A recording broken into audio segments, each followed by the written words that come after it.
la nouvelle vient de tomber, il va imposer des droits de douane sur les produits européens. Ça, c'était jusqu'à il y a quelques instants, pas encore tout à fait sûr. En revanche, ce qui était sûr, c'est que Donald Trump brandit extrêmement fréquemment la menace de ces tarifs douaniers, parce qu'il sait que ça fait vraiment peur. Et là, il s'agit plus seulement de ses pays voisins, donc les 3 pays de l'Amérique, donc c'est-à-dire le Mexique, le Canada, mais également la Chine. Mais il s'agit également de nous autres, les pays européens. Alors pour en savoir plus, nous sommes en direct avec Axel Monnier, notre correspondant à Washington. Axel, bonsoir. Bonsoir Axel Monnier. Bonsoir. Donc il n'y a plus aucun doute, on n'attendait pas cette nouvelle quand même immédiatement là ce soir pour nous. On avait l'impression que ça touchait plutôt les pays voisins et puis les BRICS, nous allons y venir d'ailleurs. Mais Donald Trump fermement dit que ça va toucher les pays de l'Union européenne. Alors en quels termes exactement ? Alors effectivement, on n'a pas le détail parce que Donald Trump n'a fait que confirmer ce qu'il pensait à la réponse d'un journaliste. Oui, il y aurait des taxes pour l'Europe. Pourquoi ? Eh bien, parce que Donald Trump estime que l'Europe, je cite, s'est mal comportée envers les États-Unis. Et il y a peu de chances qu'il ne le fasse pas, puisqu'il a mis ses menaces à exécution pour ses voisins. Effectivement, 25% de droits de douane pour les produits venus du Mexique et du Canada et 10% pour ceux venus de la Chine. Alors évidemment, pour Donald Trump, le but, c'est d'abord d'augmenter les revenus de l'État, d'équilibrer la balance commerciale, mais aussi d'amener ses partenaires à la table des négociations. Pourquoi ? Parce que d'abord, avec le Canada et le Mexique, ils estiment qu'ils ont laissé passer la vague migratoire et que c'est à cause d'eux que les États-Unis subiraient cette forte tension migratoire.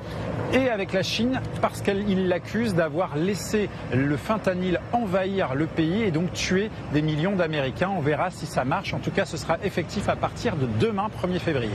Merci beaucoup Axel. Restez avec nous parce qu'on a encore une petite question à vous poser. D'abord, nous a rejoint Frédéric Bizard, économiste et professeur à Sciences Po. Rejoint parce que vous étiez là avec nous à partir de 21h55. Ces fameux droits de douane dont parle Trump, on nous dit qu'ils vont concerner les semi-conducteurs, le pétrole, le gaz, l'acier. Est-ce que c'est de nature à vraiment nous faire peur, nous, Européens ? Tout dépend d'abord du niveau de ces droits de douane. Et, on n'a pas encore le pourcentage, vous avez raison.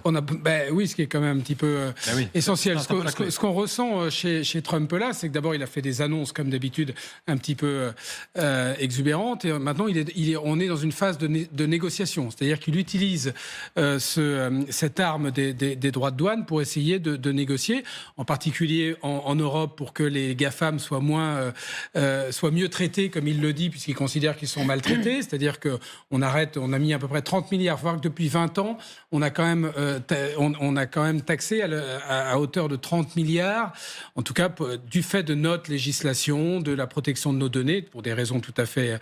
Mais on a quand même imposé des sanctions à hauteur de 30 milliards. Donc je pense qu'à ce stade-là, avec l'Europe, en tout cas, Trump est rentré dans une phase de négociation avec la possibilité de taxer. On parle de 20% aujourd'hui, puisqu'il ne l'a pas annoncé, mais on est plutôt sur du 20%, 60% pour la Chine, 25% pour... on s'y perd, hein. Mais bon. Pour le Mexique et le Canada. Et nous, on serait 10 à 20%. Mais on est dans une phase de négociation. De toute façon, Trump, je rappelle qu'il pour son premier mandat, il avait aussi menacé de mettre des droits de douane où il en a mis 2,5% par an, enfin très peu. Envers les pays européens ? Envers les pays européens.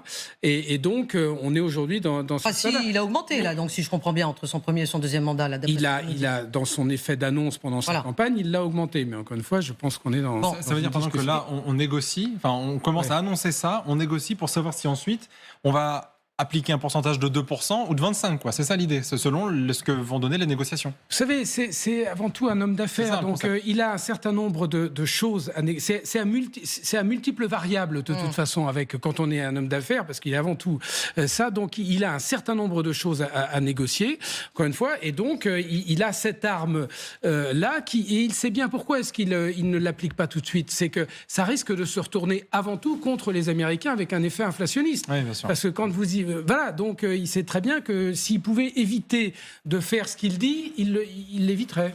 Oui, alors Elisabeth Schepasselam, effectivement, on peut se demander si ces droits de douane dans la bouche de Donald Trump sont un outil pour combler des recettes fiscales, ou alors justement, comme on vient de dire, une arme pour engager des négociations, voire parfois obtenir des concessions. Moi, je pense que je pense vraiment c'est une arme pour entamer les négociations, mais vraiment cette question d'inflation en interne, il a promis quand même un certain nombre de choses en interne, et je pense que c'est ça qui va être sa limite. Ils ont calculé, il y a une fondation pour les impôts, qui est une centre de recherche, qui a calculé combien ça pourrait coûter, ces pourcentages dont monsieur parlait, pour un foyer minimum. Foyer américain. Foyer moyen américain. Foyer moyen américain, merci. Plus de 800 euros, enfin dollars pour le coup, pour chaque foyer. Ça va être énorme, plus peut-être une perte au niveau du PIB. Donc je pense que c'est pour entamer des discussions, pour entamer des négociations. Oui, enfin bon. C'est quand même problématique pour nous, bien évidemment. Samantha de Maderne. Non, mais la question, c'est entamer des négociations, pourquoi ? Oui. Pour permettre aux GAFA d'opérer plus librement dans l'Union européenne. Mais ce que Trump fait, et ce qui est absolument extraordinaire, c'est qu'il fait un geste qui est totalement anticapitaliste et anti-liberté. Lui qui se montre comme étant le candidat de la liberté, de l'entreprise, de se débarrasser des réglementations, là, ce qu'il va faire, il va obliger... Donc, d'abord, il ne va pas remédier au problème de l'inflation aux États-Unis et sans doute l'aggraver. Ce sont les importateurs américains qui vont payer ces droits de douane. Il utilise des méthodes de gouvernement pour réguler la façon dont les gens vont acheter. Lui, son objectif, ce qu'il dit, c'est son objectif déclaré, il veut que les Américains produisent plus en Amérique. Très bien. Mais ça, ce sont des méthodes, excusez-moi, qui sont vraiment beaucoup plus à gauche qu'à droite. Et ce ne sont pas du tout des méthodes capitalistes et pro-libre-échange. Donc là, on voit dans ce geste toute la contradiction dans tout ce que Trump fait.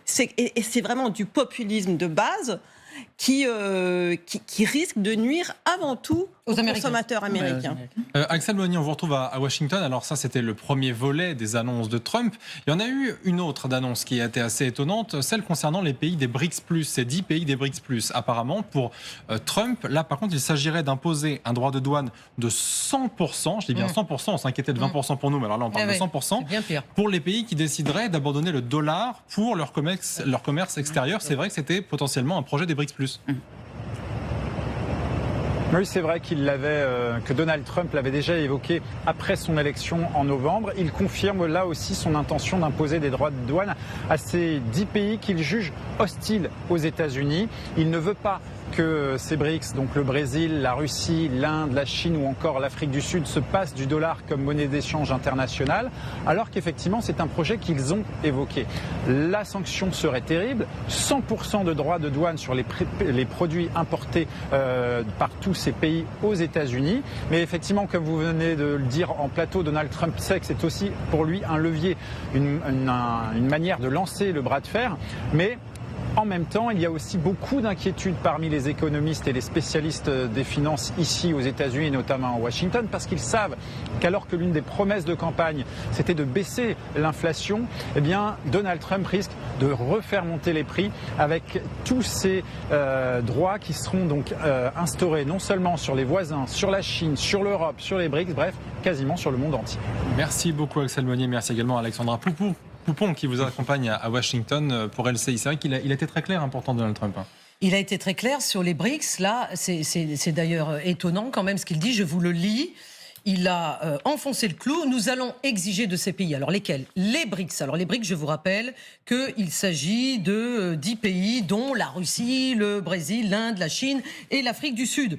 Donc nous allons exiger de ces pays, de toute évidence hostiles, dit Donald Trump, qu'ils s'engagent à ne pas créer une nouvelle monnaie des BRICS, ni à soutenir une autre monnaie pour remplacer le puissant dollar américain, ou bien ils seront soumis donc à des droits de douane de 100%. Je vois que vous avez tous très envie de parler là-dessus. Effectivement, Alexandre Melnik, là on a l'impression que Donald Trump est préoccupé par une potentielle dédollarisation de l'économie mondiale.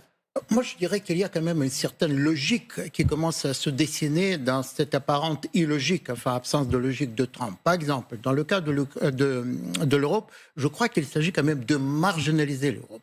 marginaliser l'Europe comme une variable d'ajustement pratiquement négligeable. Mais dans le cas des BRICS, c'est beaucoup plus grave et beaucoup plus important. Parce que c'est quoi les BRICS? Il faut revenir aux fondamentaux. C'est l'alternative proposée au XXIe siècle à la puissance ou surpuissance américaine.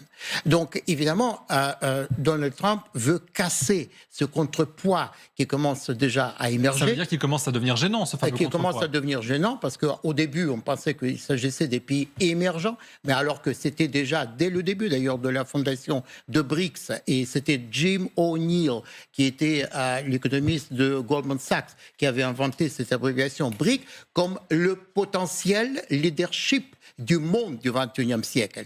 Et l'idée de Donald Trump, quand même, de restaurer la superpuissance américaine, c'est-à-dire America First, et contrer l'émergence de ce nouveau pôle d'excellence des pays non occidentaux, dans un monde qui n'est plus occidental, dans un monde où l'Occident ne possède plus ce qu'on peut appeler le monopole de l'histoire. Donc, je crois, une fois de plus, qu'il y a une certaine logique. Il y a quelque chose qui commence à se dessiner dans cette espèce de chaos qui semblait être la stratégie internationale de Donald Trump.